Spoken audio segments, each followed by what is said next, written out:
What is up, YouTube? HPJ here, and I'm back with another set of Yu-Gi-Oh Video Game Retrospective. This time, we are taking a look at the Yu-Gi-Oh Dungeon Dice Monsters in the Yu-Gi-Oh Dungeon Dice Monster series. So, many of you know this, of course, because there was a two-part episode in the Yu-Gi-Oh anime for this video game, in which we take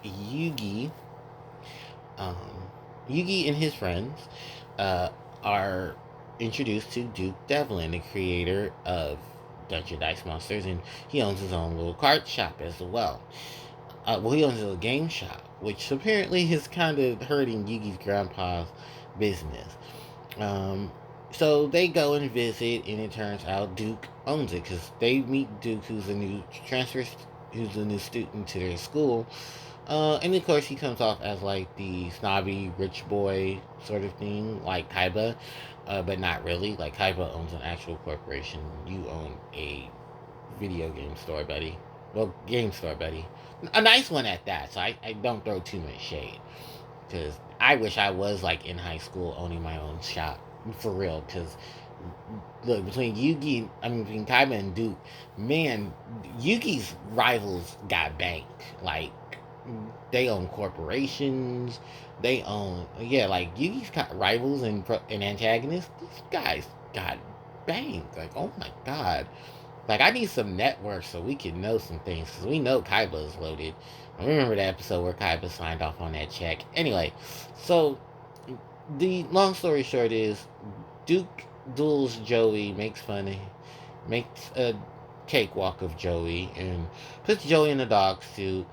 Yugi's tired of him humiliating his friend and decides to challenge Duke to a game of Dungeon Dice Monsters. Duke accepts, and they basically go through a two-part episode of it.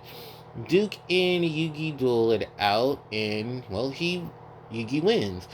And the concept of the Dungeon Dice Monster series, and I've heard a lot of people say this, is similar to the Capsule Monster series, or the Yu-Gi-Oh Capsule Monster series, which is also a play off of of the little things that happened in season 0, where there was a monster board game that they played, which was inspired by Dungeons and Dragons. A lot of the concepts of these Yu-Gi-Oh off-site video games tend to be based off of Dungeons and Dragons, which is awesome. And throughout the whole lineup of things that transpired, I have to honestly say this is still one of my favorite concepts. Yeah, of all the things that I've played in Yu-Gi-Oh, hell yeah, I fucked with this. This is still one of my favorites out of the concepts of the not Yu-Gi-Oh video games doing not Yu-Gi-Oh video game things. And the concept is still amazing. It's a lot of concept added to it. So I don't mind talking about it because I think it's honestly, well, part of the reason why I'm here is because it's going to be in the early days collection. I have streamed this video game. Unfortunately, I lost my archives to it because at that time I didn't make an archive video, and I wish I did because I definitely would have thrown the archives onto the channel. But yeah, let's like the game itself. It's really cool. It has a plethora of characters, not only from the Yu-Gi-Oh series, so Yugi and his friends, your opponents, the people that Yugi met in Duelist Kingdom, and even some of the characters from Battle City, but a majority of the other characters. With the 9 original characters that were added, there's characters from the Yu-Gi-Oh! Season 0. Yeah, they're added into this game. So a lot of the one-time enemies that Yugi had appear in this game. A lot of Yugi's classmates also appear.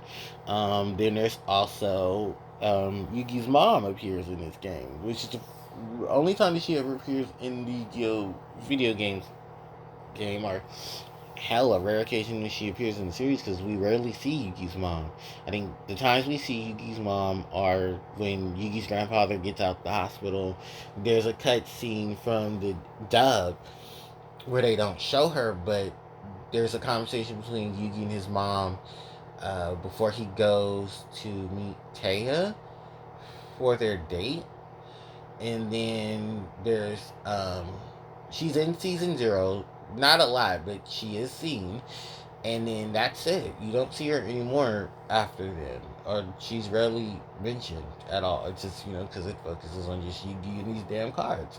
So the concept of Dungeon Dice Monsters takes the board game perspective to a new level. It's a really cool concept. Like I said, I have seen it myself, and it's I played it myself, and it's a really good concept of things. So there are dice.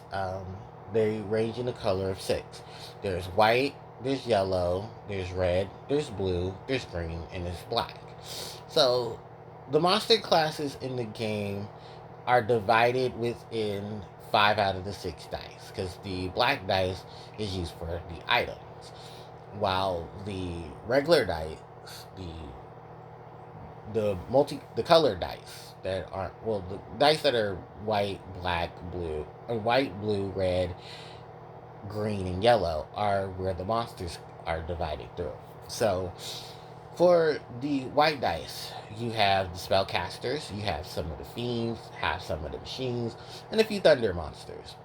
The blue dice houses the warriors, the sequential knights, archers, and stuff like that. They're all in the blue dice.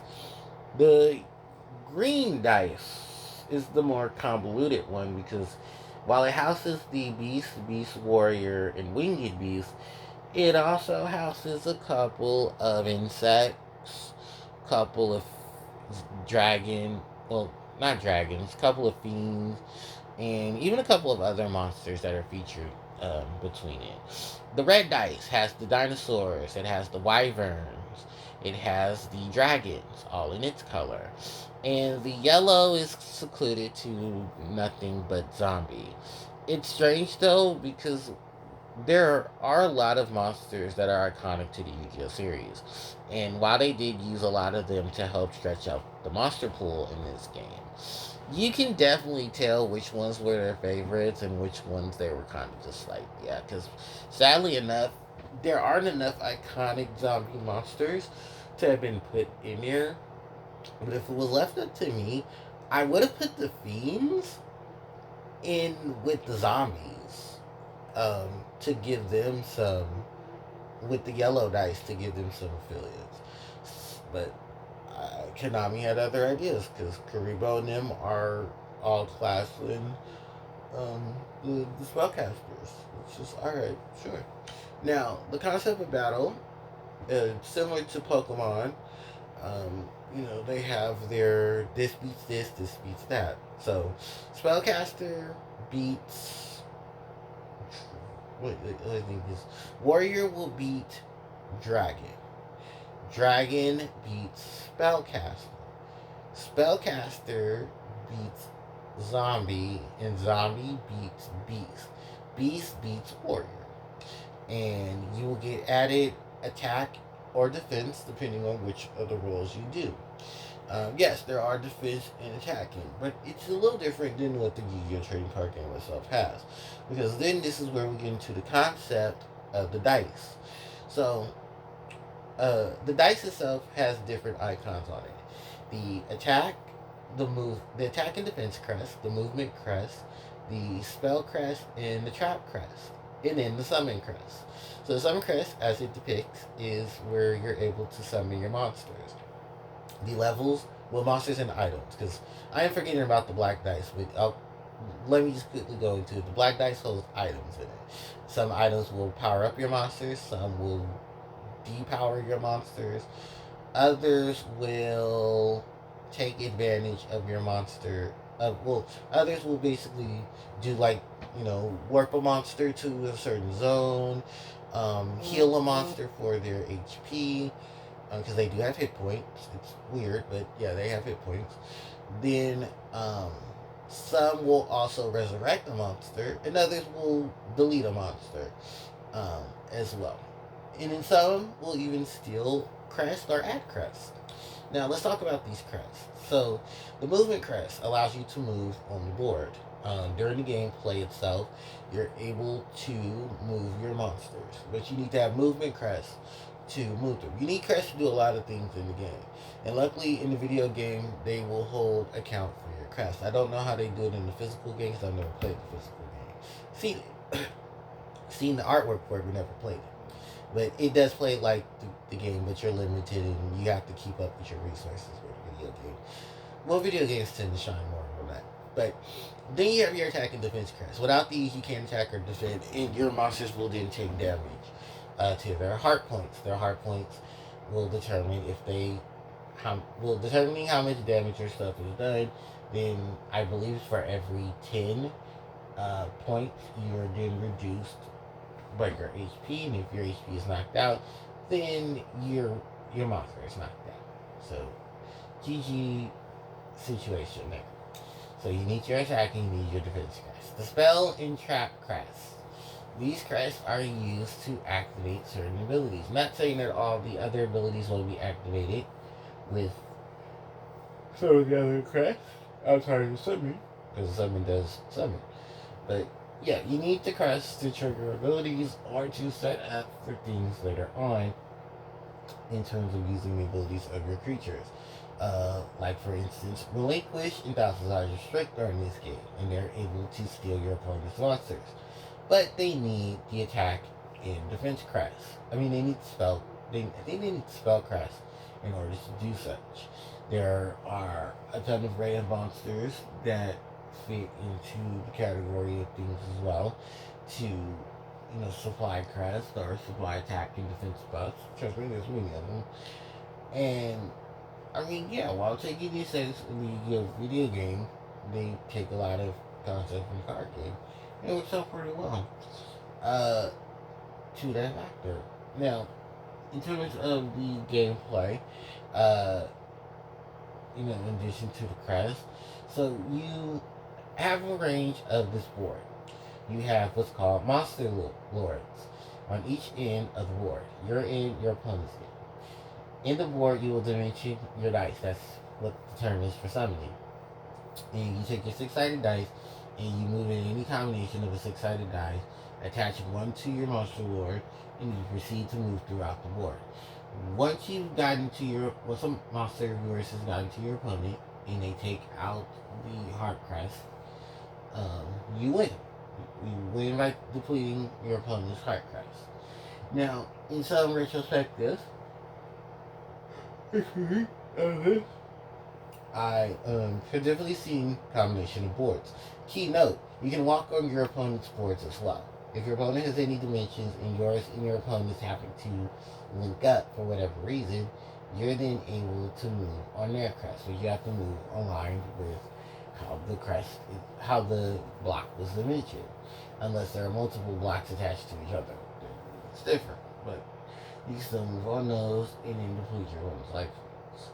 So, in the process of this and keeping things together, they decided to take this more approach to it, which is really cool. And then, talking to the approach and how your victory will win the game, it's just the big concept of things. That's really it. Taking, the Dungeons and Dragons aspect, turning it into dice, and then seeing how it rolls for Yu-Gi-Oh! Because there are a lot of monsters and lineups in this game. There's a lot of original cards as well in the game, which makes things easier too. And then just the overall concept. Like, it's a really, really fun way. Get to the tiger.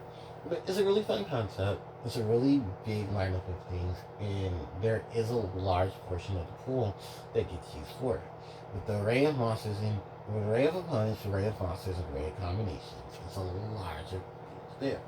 Sadly, I don't have a large lineup of things, but there are some insights that I'd like to tell you in terms of my experience of it. One thing that I will say is the early days collection is going to give you cheats and stuff.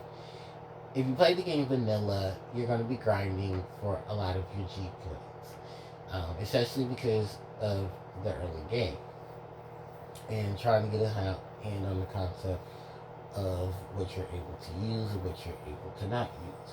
There are going to be monsters that you want to buy, and they're going to be in the 400,000s, 300,000s range. And my best thing is, continue to participate. excuse me, in these duels. In these duels, and just save your money. I wouldn't advise you to buy anything until you know exactly what you want to build, how you're going to proceed about it. Opponents do drop dice themselves, and depending, because I learned this recently when watching a video, the running setup, for the 7, of course, is excuse me. No matter which opponent you have, you'll always be given a random dice, um, randomly. But then you're also gonna. Oops, sorry, that was a bowl of mine. You're also able to stack the G's. Now the G's that are going to be stacked are the G's that you'll get are mainly given to you from your opponents when you win the tournaments. Getting in first place at the tournaments will give you a certain amount of G's. The higher up the tournaments in terms of difficulty, the bigger the payout. The biggest payout that you can get from this is 4,000, and that's from the final tournament, the final judgment, in the dark division. There are 3 divisions to the tournament. There's the regular division. There's the regular division, which all of these divisions have 6 cups. The regular tournaments, the reverse tournaments, and then the dark tournaments. In terms of the concept of each of these, they're basically, the first division is like a lot of common folk. A lot of the characters from the manga, a lot of the characters from Yu-Gi Circle. And then once you get to the nationals, I believe, yeah, the Japanese rep tournament, you'll start to see some of the Duelist Kingdom opponents. So you'll see Rex, you'll see Weevil, you'll see Mako, you'll see Mai, you'll see Bakura. Then when you get to the World Championship is where you'll see more characters there. Then when you enter the reverse tournament, this is where you're going to see Duke, you're going to see some of your opponents from not only Duelist Kingdom, but you're going to see some Battle City opponents. Because yes, not Luma's a number. They're in the game though. You'll see Para and Dox. You'll see Bandit Keith. You'll see Bones. They're all in this lineup as well. You'll even start to see Pegasus in this as well. Then Pegasus and them will start showing up more after the reverse tournaments, because then you have the dark tournaments. And this is where the ghouls are seen. So Merrick, Odeon, Ishizu. Well, she's not a ghoul, but Ishizu, you'll see her there. You'll see Kaiba. As you know, you start to see Kaiba early as the World Championship in Division 1, if I'm not mistaken. Yeah. So as Division 2 and onward, you'll start to see Seto Kaiba. And, you'll see all these guys. No, there are no Egyptian gods. They're not in the game, thank God. But you'll start to see a lot of higher class monsters. You'll see a lot of strategies. Another thing to note is that certain boards will have obstacles. Things to hinder your movement and where you and your opponent will dimension die. Some will be more beneficial to you. Some won't be beneficial. You can't touch the the obstacle. You can't go over it and stuff like that. But you have characters in the game you have monsters in the game who have their unique abilities that you can pay crests for, so you can delete the obstacles. And I think there's even some that create their own obstacles. I can't remember which ones to do that. But once you get through the process of winning these tournaments and stuff, you're able to gain your G, and then you're able to spend your G to buy more dice. You buy that from Yuki's grandpa from his shop that's in the game. And even funny enough, Solomon Moto is in the game. He's actually an opponent in the game as well. Now, there's going to be one character that you're going to see if you go into free duels, where he's not going to appear until you battle him. And that's Yami Yugi.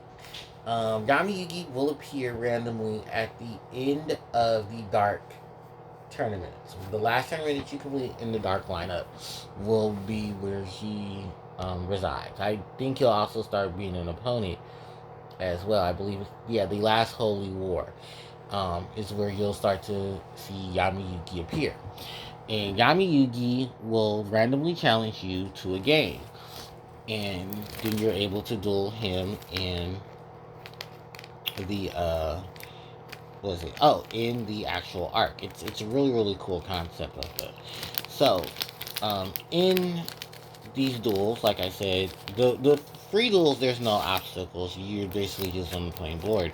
But in the tournaments and stuff, they have random obstacles and stuff like rocks, waves that you have to maneuver around in order to get to your opponent or for your opponent to get to you.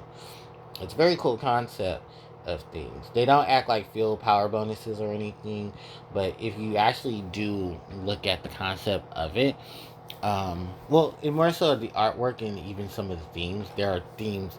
The music in this is great, by the way. I just want to point that out. I love the music in Dungeon Dice Monsters. I actually have some of it on my phone because of means of getting music. And it's really, really good concepts of things. It's really, really good lineup of music. And if it's, you have a sea theme, you have a mech theme, you have a basic theme, you have a more strategic theme. There's the win music, losing music, um, like even the more conceptual music when you're creating your dice pool is a really good theme as well. And then um, throughout the line of things, even Yugi has a theme. Yeah, the main protagonist of the series has its own theme. Which is a really cool thing. If you haven't, please go look it up on YouTube. There's like multiple extended versions of the themes as well that you can listen to. And it, like I said, the game overall is just a really good experience. And from my experience of it, while it's very, very grindy because of how the concept of the game itself and winning is, because you're not always going to be able to summon, you're not always going to be able to move your dice. Because you have to match to summon a monster, you need to match two of out of the three dice with the correct summon um, crest. And if you don't, unfortunately, you have to roll again. But you do save the crest and stuff. It does just pan out to be extremely long. Is it worth it? Yeah, it's worth it at the end because you're still able to conceptually get through the concept of the game and overall win all this G, so you can get a lot more monsters, especially some of the powerful monsters, because they get expensive. Like, if you're a monster that boosts attack and defense of a certain color, well, a certain type, you're very expensive. Like Jellyfish, Mammoth Graveyard, I believe it's Sandgan, and Witch's Apprentice for some of them. Because, like, your basic power-up monsters, not all of them appear in the game, but those that do appear in the game, like some monsters appear as bonuses. They give attack and defense to other monsters right on the board, including themselves, and it really helps out with strategies and concepts and things.